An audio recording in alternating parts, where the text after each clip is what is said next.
এবারে cyber crime প্রতারণার শিকার এক কলেজ ছাত্রী। সরকারি নার্সিং কোর্সে সুযোগ পাইয়ে দেওয়ার নামে খোয়া গেল প্রায় 2 লক্ষ টাকা। পরিবারের অজান্তেই টাকা দিয়ে দেওয়ায় প্রতারণার শিকার মানসিক অবসাদে ভুগছে ওই ছাত্রী। মালদার মানিকচক ব্লকের লালবাথানি এলাকার ঘটনা। জানা গেছে, মানিকচকের লালবাথানি এলাকার বাসিন্দা তথা কলেজের প্রথম বর্ষের ছাত্রী বিগত বছর জিএনএম ও এএনএম কোর্সে ভর্তির জন্য পরীক্ষা দেয়। তবে সেই সময় সে উত্তীর্ণ হতে পারেনি। এরপর তার এক বান্ধবী তাকে এক শিক্ষকের সঙ্গে যোগাযোগ করতে বলেন এবং জানায় তার সাথে যোগাযোগ করলে সে নার্সিং কোর্সে ভর্তি হতে পারবে, কিন্তু সে তাতে কোনো রকম আগ্রহ দেখায়নি। তবে বিগত বছর ডিসেম্বর মাসেই তার কাছে একটি অজানা নাম্বার থেকে ফোন আসে এবং ওই ছাত্রীকে জানানো হয় নার্সিং কোর্সে ভর্তি হতে গেলে তাকে প্রথমে 2500 টাকা অনলাইনে প্রদান করে নাম নথিভুক্ত করতে হবে। প্রথমে ওই ছাত্রী রাজি না হলেও পরবর্তীতে সুযোগ পাওয়ার আশায় সেই টাকা প্রদান করে। তারপর থেকেই শুরু হয় সেই প্রতারণার চক্র। পরবর্তীতে অনলাইন ক্লাস এবং নোটস নেওয়ার জন্য তার কাছে আরও টাকা চাওয়া হয়। স্কলারশিপের প্রায় 30,000 টাকা এবং বাবার দেওয়া প্রায় 1.5 লক্ষ টাকা সমস্তটাই পরিবারকে না জানিয়ে সেই প্রতারককে প্রদান করে ওই ছাত্রী। এরপর তাদের কাছে টাকা ফেরত চাইতে গেলে বিভিন্ন রকম হুমকি দেওয়া হয় বলে অভিযোগ। আরও টাকা না দিলে মিথ্যে অভিযোগে ওই ছাত্রীকে ফাঁসিয়ে দেওয়ার হুমকি দেওয়া হয় বলেও অভিযোগ। পরিবারের অজান্তে টাকা দেওয়ায় প্রতারকের ভয়ে বর্তমানে মানসিক অবসাদে ভুগছে ওই ছাত্রী। পরবর্তীতে পরিবারের সদস্যরা বিষয়টি জানতে পেরে মালদা সাইবার ক্রাইম থানায় একটি লিখিত অভিযোগ দায়ের করেন। এই বিষয়ে ওই ছাত্রী জানায়, তারপর আমি ওটা টাকা পাঠানোর পর আমি একদিন স্যারকে বলি যে ক্লাস কবে থেকে শুরু হবে। তো স্যার বলছে যে ওই তো মাধ্যমিক উচ্চ মাধ্যমিক পরীক্ষা চলছে, ওদের হবে, তারপর শুরু করবো ক্লাস। তারপর আবার কিছুদিন পর বলছে যে টাকা আরও পাঠা দেবো। আমরা কোশ্চেন রেডি করছি, আমাদের কোশ্চেনের অনেক খরচ আছে, কোশ্চেনের জন্য আরও টাকা লাগবে। তো ওইরকম করতে দুইবারে 60,000-এর মতো টাকা যখন গেছে, তখন আমি বলছি যে আমি আর দিতে পারবো না, আমি আপনার সাথে আমি নিজের টাকাটা রিটার্ন নিব।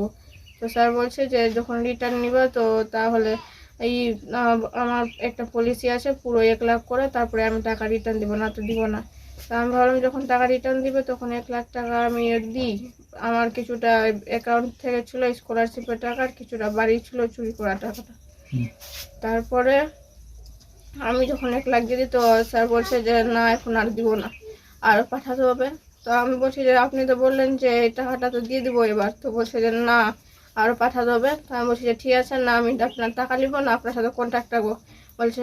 তারপর আমি নাম্বারটা আমার ব্লক করে দিয়েছিলাম। তো আমাকে আবার অন্য নাম্বার থেকে ফোন করে বলছে যে আমি তো তোমাকে ছাড়বো না, আমি আমার কালিয়াচকের এসআইটা আমার বন্ধু আছে, আমি ওকে বলেছি এগুলো কথা, ও তোমাকে টাকা দিতে বারণ করছে, তবুও আমি টাকা দিতে চাইছি। যদি টাকা না নাও তাহলে তোমার ব্যবস্থা করবো, আমি তোমার পুরো লাইফ নষ্ট করে দিব। হুমকি দিচ্ছে? হ্যাঁ। কদিন হুমকি দিয়েছে এরকম? যখন আমি আর টাকা দিতে চাইছি না তখনই আমাকে হুমকি দেওয়ার চেষ্টা করছে। এখনো কি হুমকি দিচ্ছে? এখনো হ্যাঁ দিয়েছিল কয়েকদিন আগে, যদি নাই করে তাহলে তোমার বাড়ির লোককে বলবো।